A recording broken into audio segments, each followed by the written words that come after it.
Hey everyone, it is Kylie here. How are you guys? Welcome to the Friday Live with Kylie. I'm gonna have to think of a fun name, Fun Fridays or something like that, to start calling these lives that I'll be doing every Friday at 11 a.m. Eastern Standard Time. So today, because you guys kind of mentioned that you wanted to hear a little bit more about how to get some better naps, I thought that I would do a quick video on 3 simple secrets for a successful nap. So we all can agree that naps are important. I'm sure that you all already know that. But often as parents, and especially as first-time moms, it is often one of the biggest stressors in that first year of motherhood. Both sleep during the day and at night. That is a big stressor, and we're always so worried about it. And trust me, I know where you guys are.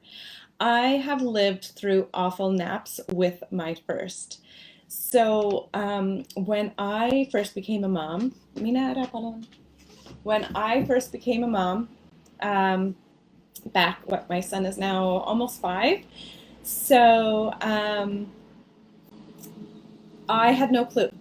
I have had experience as a pediatric occupational therapist for years and years and years. Um, and I thought that I knew a lot of things about infant development, child development, and I did. But with my own baby, I literally, like, everything went out the window. And I really did not know what the heck I was doing, so I was not aware of like wake windows. I just assumed that baby would nap when they were tired. Um, I was really stressed out about the sleep. I could never get my baby to sleep for more than 20 to 30 minutes unless he was sleeping on me, and then we could literally sleep for like hours. Um, and then when I had my second child, she is now 2.5, things were so different. She was like the 3-hour napper, and I was like, "Are you okay?" And I just trusted it, and I just let her sleep. But the difference between my 2 kids, so yes, everybody is different, everybody is unique, all babies are unique, and we have to really find the rhythms and the routines, which is one of the strategies. But we really have to find what works for our specific baby. Um, but at the same time, there are definitely little things that you can start to become a little bit more aware of in terms of reading the different cues, in terms of making sure baby is not overtired or overstimulated. That will all help to get more naps, to get naps more easily, and also potentially lengthen the naps as well. So, first things first, naps are incredibly restorative. And after a good nap, children, babies are much happier, calmer, and ready to learn. And heck, this goes for us as adults too. I don't know about you guys, but I am definitely somebody who loves to nap during the day. And like a 30 to 60 minutes. 60 minutes is my like ideal. After 60 minutes, I feel so refreshed. If I don't have time for 60 minutes, then I'm like, okay, fine, I guess I can take a 30-minute nap. And I don't nap every single day, but on the days that I do nap, I feel awesome. So you may have heard that we consolidate our learning while we sleep. Yep, that is true. So REM sleep is the phase of sleep that supports our brain growth and also improves our emotional well-being. And guess what? The good thing is that babies can get into this stage of sleep quite easily and actually spend most of their naps in the REM sleep. So resting the brain is a biological necessity, as really children are not able to tolerate being awake for long periods of time, especially the younger your baby is. And napping also reduces the cortisol, which is the stress hormone. So it reduces cortisol levels. And this is why a nap can be the cure for a cranky baby. So babies who do not nap will have a very hard time falling asleep at night because of the cortisol buildup. And so I'll talk about this in another video, but basically we want cortisol. Cortisol is really good. It's definitely something that we need in order to be awake and alert and to do things during the day. But at night, we want our cortisol level to start decreasing so that we can have that calming, resting, and start getting ready for bed and sleep, right? And so the cortisol comes down and the melatonin goes up. And the melatonin is the sleep hormone. But if cortisol is too high, it's counteracting the melatonin, and melatonin is not able to be produced enough to create that balance, which is nice for sleep. So that's in the evening. That goes with the circadian rhythm. I will keep that for a whole other video. Okay. So now I've talked about why naps are important, and you've also heard a little bit about how these naps are often a really big struggle for parents all over. So if you have a baby that struggles with naps, just know that you are not alone. Maybe you have a baby who just cries and refuses to sleep when nap time comes around, or you just can't seem to find the right time for naps. You wonder if it's too close to bedtime, too far away from bedtime. Honestly, sometimes it seems like there's far more crying and struggling than sleep going on, probably. And you might feel frustrated and just exhausted, maybe to the point that you're actually starting to dread these naps and getting your baby down for naps. Well, good news. So families are usually surprised to learn how some of my favorite nap recommendations can make fast and significant improvements in their baby's sleep. But before I get into the three strategies to help you, before I get into those like three strategies to help set you up for kind of nap success, I do want to say that it is important to remember that every baby is unique, and what works for one baby doesn't necessarily work the same way for the next baby. Since every baby is different, their daytime sleep totals will also be different, just like us adults. We all have different patterns and routines when it comes to sleep. Some of us love a good nap during the day, and some of us can't nap at all during the day. And the same goes for overnight. Some of us only need 6 to 7 hours to feel rested, versus some of us need closer to 9. And believe me, I am the one that needs closer to 9 hours of sleep at night to even feel rested and able to face the day. Some of us sleep through the whole night, and some of us wake up multiple times to grab a sip of water or use the bathroom. Am I right? Oh, I thought I have a little nose itch. I've been having these allergies, so my nose is... Sorry, guys. Okay. So in order to respect babies' differences, we need to encourage parents to follow their baby's lead. So this is kind of part of what my job as a certified sleep and well-being specialist is really to start encouraging you to follow your baby's lead and to start looking for their natural rhythm.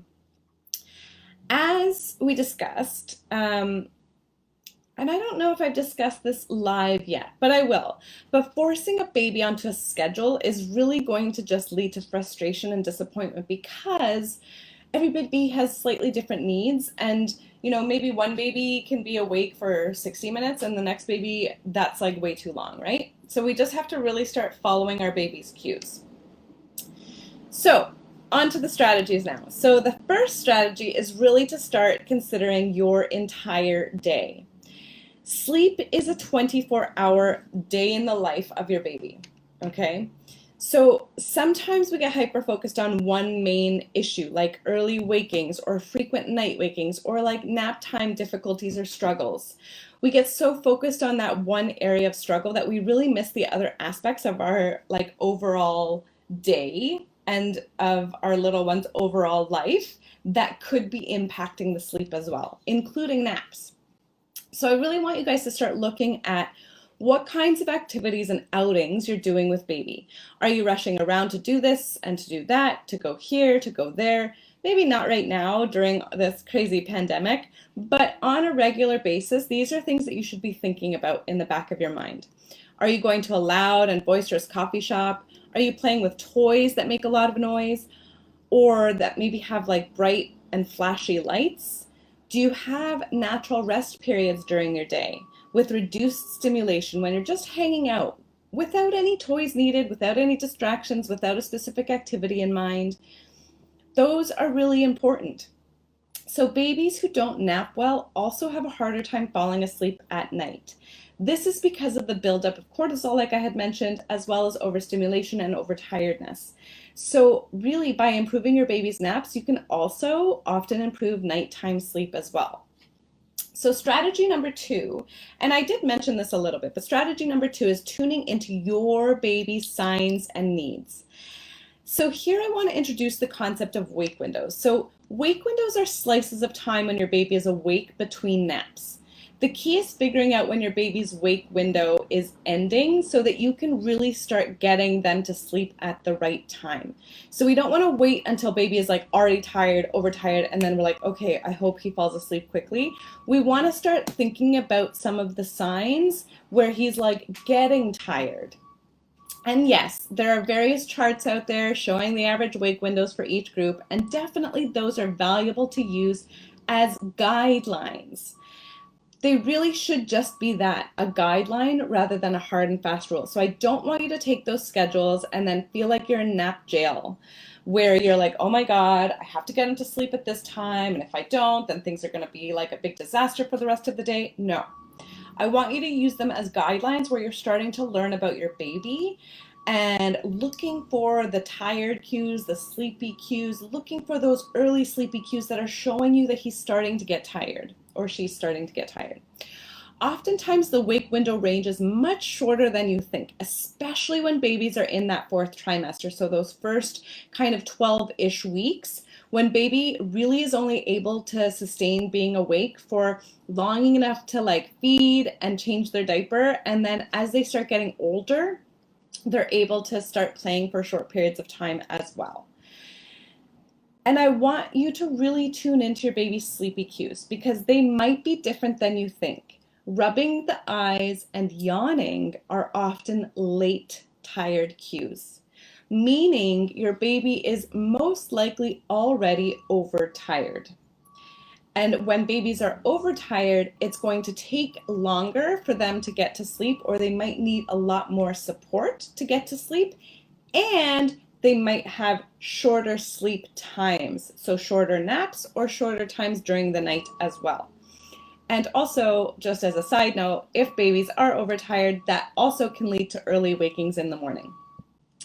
So some early signs to look for include things like wanting to be held more, nuzzling or rubbing their face into your shoulder, making grunting noises or having a change in breathing, rooting, sucking on fists, pulling of ears or hair. So those are the kinds of signs that I want you to start thinking about and watching where you're like, oh, interesting, my baby's doing this. Like, okay, let's see. It looks like maybe you're starting to get tired. Let's get you ready for your nap.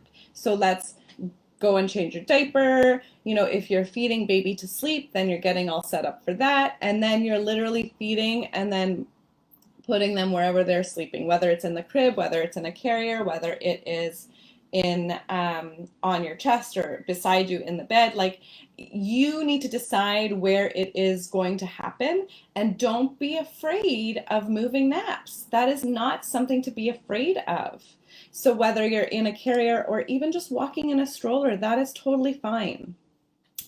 And the last main strategy or simple strategy that I want you guys to sort of start thinking about is remembering that every baby is unique. And we've kind of talked about this a little bit too, but remember that I mentioned every baby is unique, just like we're unique, and they have their own unique habits and their own sleep needs.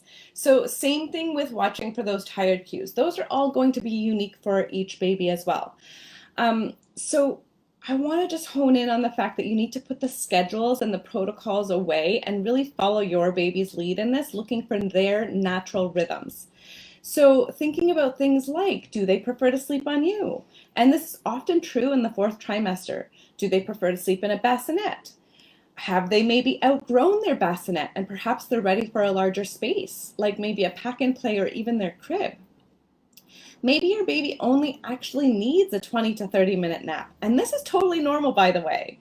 How do you know if that's all they need? Well, if they wake up happy, then they are rested and that 20 minutes was good enough. If they wake up cranky or they're crying, then you know that they're still sleepy and tired and they likely need a little bit more sleep.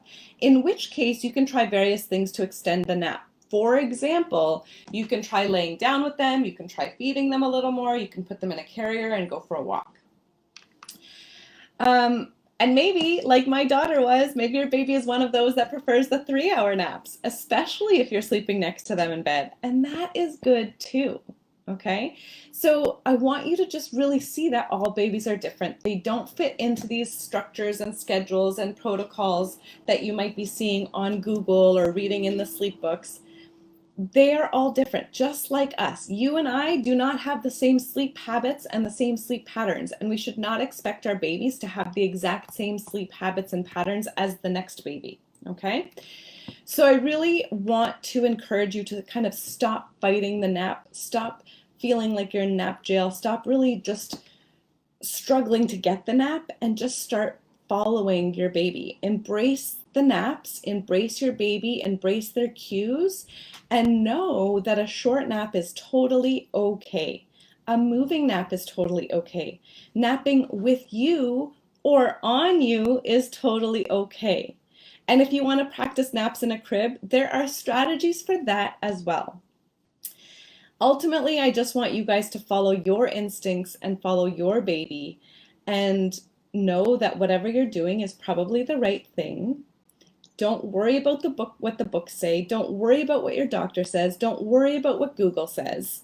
I want you to just start really honing in on what is working for you and what is working for your baby.